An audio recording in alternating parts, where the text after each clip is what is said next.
أعوذ بالله من الشيطان الرجيم. بسم الله الرحمن الرحيم. إذا ألقوا فيها سمعوا لها شهيقا وهي تفور تكاد تميز من الغيظ كلما ألقي فيها فوج سألهم خزنتها ألم يأتكم نذير قالوا بلى قد جاءنا نذير فكذبنا وقلنا ما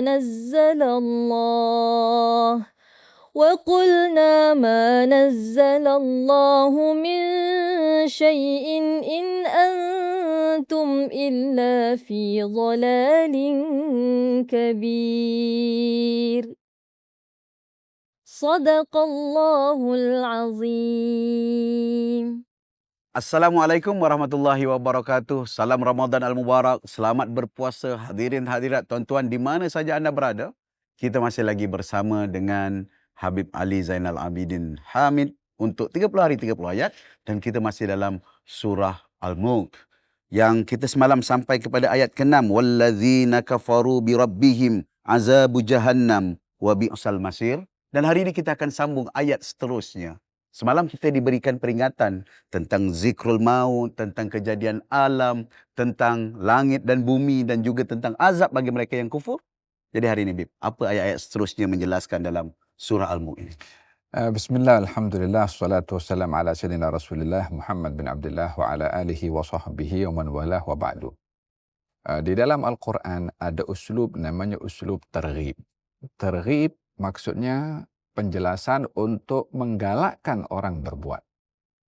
Ada uslub namanya uslub tarhib. Tarhib memberi peringatan betapa dahsyatnya hukuman yang disediakan oleh Allah Subhanahu wa taala.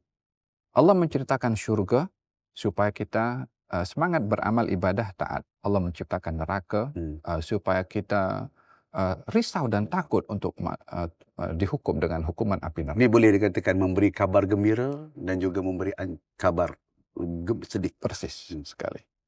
Jadi ayat ini mengandungi arti tarhib. Artinya memberitahukan betapa dahsyatnya azab Allah Subhanahu wa taala. Tidak hanya disifatkan pada ayat sebelumnya tentang azab Jahannam itu wa bi'sal masir. Sifat yang pertama bi'sal masir, nasib yang terburuk. Itu yang pertama. Maknanya nasib yang akan dirasa oleh orang di azab atau sangat buruk. Yang kedua, idza ulqu fiha sami'u laha shahiqaw wa hiya tafur. Kalau orang itu dicampakkan, gambarannya dicampakkan, ulqu, yakni dilempar. Biasa orang meletak dengan dilempar. Gambaran itu dilempar macam orang hina, dilempar. Itu yang kedua. Yang ketiga, jauhnya jatuh dia dilempar untuk jatuh ke dalam neraka, mendengar suara neraka sebelum kena ke dalam neraka.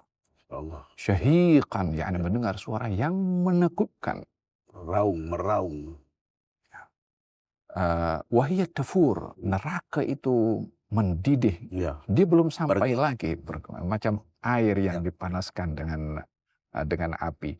Gambaran-gambaran ini ingin menarik perhatian dan rasa takut dan risau kita kepada Allah atas pelanggaran yang kita lakukan. Takadu tamayyazu minal ghaidh, yakni sehingga api itu karena marahnya dia akan berbuat begitu dahsyat kepada orang yang ingkar kepada Allah Subhanahu wa taala. Gambaran-gambaran ini adalah menggambarkan betapa dahsyatnya dan reaksi api neraka itu kepada orang-orang yang derhaka kepada Allah Subhanahu wa taala. Kullama ulqiya fiha faujun sa'alahum khazanatuha alam ya'tikum nadhir. Setiap satu kelompok dicampakkan ke dalam api neraka, para malaikat yang menjaga api neraka mengatakan kepada kelompok-kelompok itu, Bukankah telah datang kepada kamu peringatan? Bukankah datang kepada kamu Rasul? Bukankah sudah datang wahyu untuk memberitahukan kamu dihukum karena kesalahan kamu, bukan karena adab atau tanpa kesalahan dihukum. Ini hujjah yang akan dikatakan oleh malaikat penjaga neraka kepada orang-orang yang derhaka kepada Allah. Qalu bala qad ja'ana nadhir fakadzabna wa qulna ma nazzalallahu min syai'in in antum illa fi dhalalin kabir. Mereka mengaku, mereka berikrar bahwasanya datang kepada kami peringatan, tetapi kami mendustakannya, dan wahyu diturunkan kami dustakan. Maka dikatakan kamu adalah termasuk orang-orang yang berada dalam kesesatan dan kesesatan yang besar. Kesemua ini gambaran yang digambarkan oleh Allah nasib orang-orang yang ingkar di hari kiamat jika tidak mau beriman kepada Allah Subhanahu wa taala. Alhamdulillah, hari ini kita dijelaskan gambaran siksaan, ia seolah dialog. Ya. Bagaimana dialog yang Allah ataupun malaikatnya menyatakan kepada orang-orang yang dicampakkan, yang diletakkan ataupun ditempatkan di tempat yang seburuk-buruk kejadian dalam ayat yang ke-6 tadi, dengan api yang menggelegak, dengan ingatan, dah diberi ingatan oleh Rasulullah, dan juga disebutkan bahawa diri mereka ini adalah orang yang mendustakan ayat-ayat Allah di muka bumi. Ingatan kepada kita supaya kita berjaga-jaga, berhati-hati, dan ingatlah, Ramadan ini adalah untuk kita sama-sama ihtisab, hati-hati dengan langkah kita agar langkah kita jadi umat yang baik, puasa yang baik, dan menjadi umat yang benar-benar patuh kepada ajaran Allah Subhanahu wa taala. Kita teruskan esok dalam ayat seterusnya. Alhamdulillah, terima kasih Bib. Jumpa lagi hari esok. 30 hari 30 ayat.